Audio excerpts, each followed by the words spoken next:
Hi, it's Kari Matthews of Prairie Quilting, and today we are going to work on my grandma's window box quilt.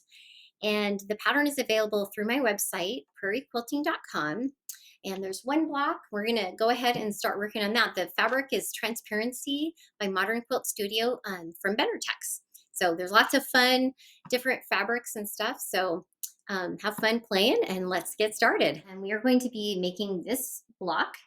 Okay, first I wanted to show you how I cut these templates, okay? So the lighter color is the A template and then the darker purple color is the B. So usually how I like to do this is these fabrics are all lined up with the right side up, okay? So I have like 3 layers here. We'll go ahead and line this up and then we'll mark with chalk pencil or whatever shows up on your fabric, okay, for the template, and then we will go ahead and turn it and keep making our way down that way, okay, and then we'll just cut. We have just little snippets to cut. The first thing we are going to be doing is making some half square triangles, okay. We've got small ones for the petals and then we've got the big ones for the main part of the flower. All right, first for these half square triangles, the small ones, we're going to go ahead and draw a diagonal line down the center of these cream squares, okay? And usually I line it up in the middle, I run it down the corners to get a good, make sure it doesn't get distorted. Okay, and match those up with all the different colors of petals.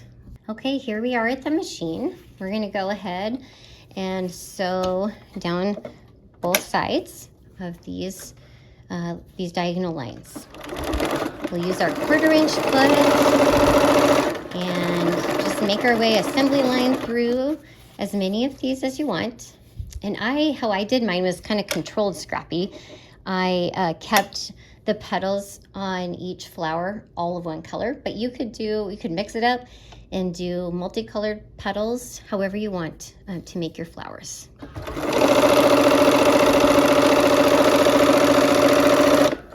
Okay, and we'll go ahead and turn it around and come back down the other side.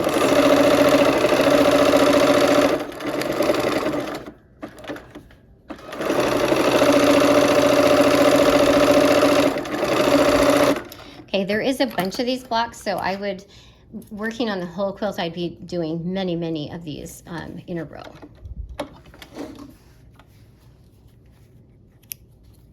Right, we're gonna clip these blocks apart and then we're going to cut them out open and press them. All right, I'm going to line this up and cut on the drawn line. And you could do it with scissors if you prefer that too. Okay, we are here at the pressing mat again.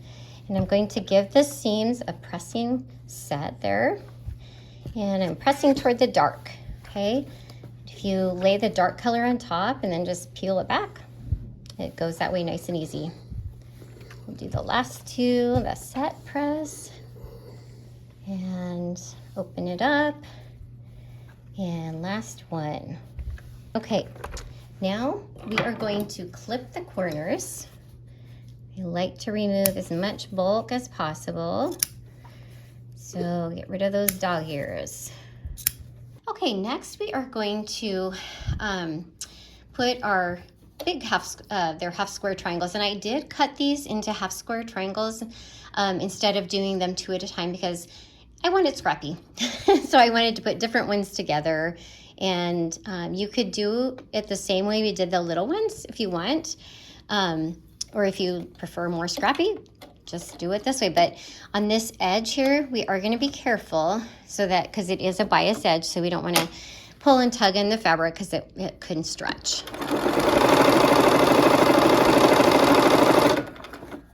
Okay, and I'm just making sure my edges are lined up.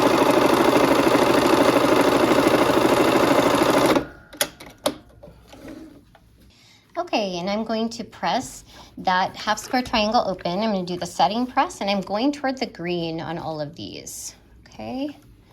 That will help our seams to nest when we put the whole block together. All right, and we're going to clip those corners as well. All right, our next step is we're gonna connect the half square triangles into rows. We're gonna connect these two for the sides, and then these two along with that square for the top. All right, let's go sew. All right, first off, we're gonna do the top ones, okay? And we're gonna fold those over. And if you'd like to use pins, go for it. On this one, I just kind of, I don't usually use pins unless seams intersect. Okay, so let's go ahead and sew down the side. Okay, and then the two on the side, we're gonna connect like this. So I'm gonna fold those over. And I do assembly line piece as much as possible.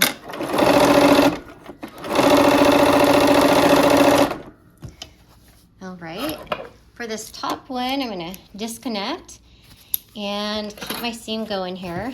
We're gonna add that cream square on to the top, okay? And I'm gonna put the cream square on the bottom because I like to, it has less seams, and if the fabric has shrunk up with the seam, it'll squish it, or I mean, it'll ease it in.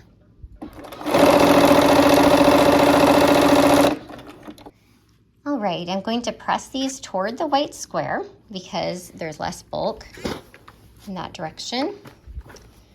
Okay, and I'm going to press that way. All right, we are going to connect these two sections here, okay? So I'm gonna use one pin because there is an intersection here with these triangle squares, okay, right on the end. And the others, I'm going to just kind of maneuver the fabric so that it comes hopefully out pretty close to, you know, matching up. So I'm gonna pull, actually this one's a little bit short, so I'm gonna pull on this edge here a little.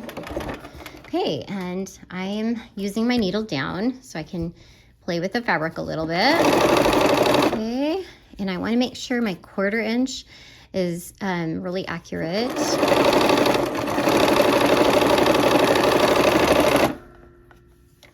All right.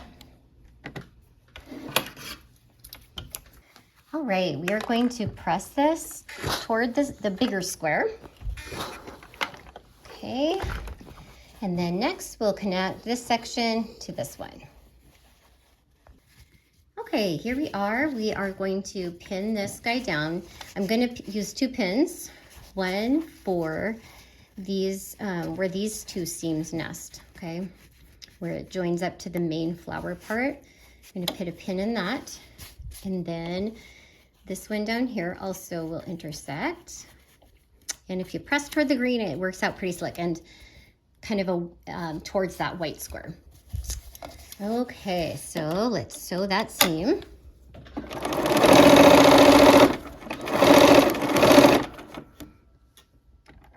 I'm gonna put my needle down on again. Make sure the edges are lined up.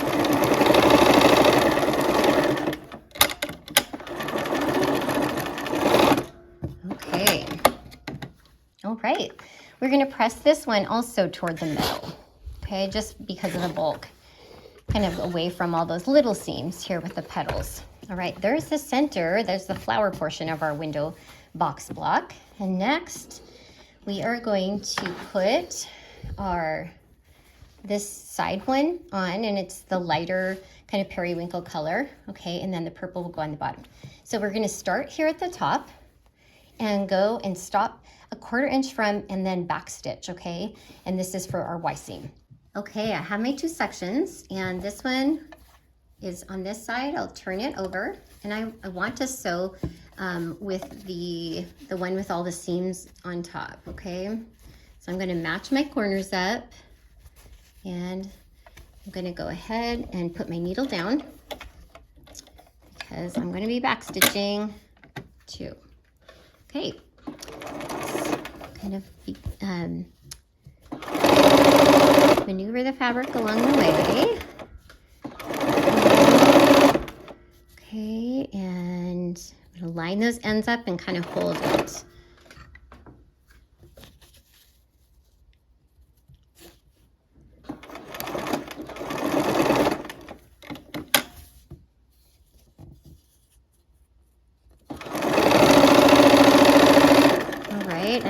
close, and I have a notch in my foot that when that gets to the end here, that means I'm a 1/4 inch away. So I'm gonna go up to that and maybe just a smidge, 1 stitch shy.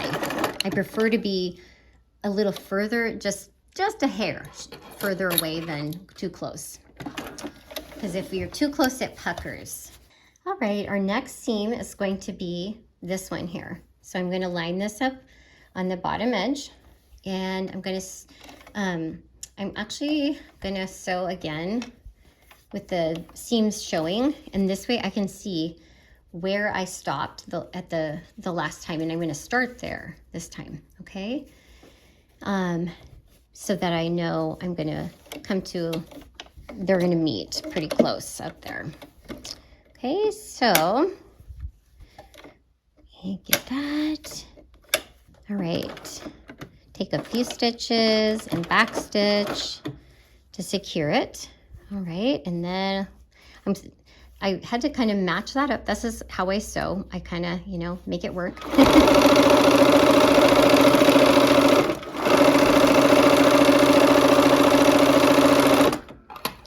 Okay, and I did not press in between because of this Y seam. I don't want it to put a crease in there. So now I'm going to turn it over. I'm going to match those seams up, the points here, and I'm going to pull this part out of the way so it doesn't get caught in the seam, okay? And I'm going to line my points up, and let's see here if I can get those a little bit more. There we go. Okay, so give yourself a good 1/4 inch seam, and get your needle down if you have one. Okay, we're going to go up to now the point 1/4 inch away, and go ahead and do a back stitch when you get there. There we go. Okay, we are going to press this open. I'm going to press toward the window box here on both sides. I kind of usually go with how does the fabric want to go, and there's a lot of bulk on this side, so I'm going to go that way. And then I'm actually going to go towards that dark purple. Okay, and just from the front. All right. Okay, one thing I wanted to mention too was on this last seam here, if you sew it and it kind of is too wide and it's not forming a square, just iron it so that it does form a square here, and then you can go ahead and sew on that ironed line again. All right, we have completed our Grandma's Window Box block, and go ahead and have fun mixing the colors up, making a bunch of different colors of flowers. I hope to see you next time for another project. Take care.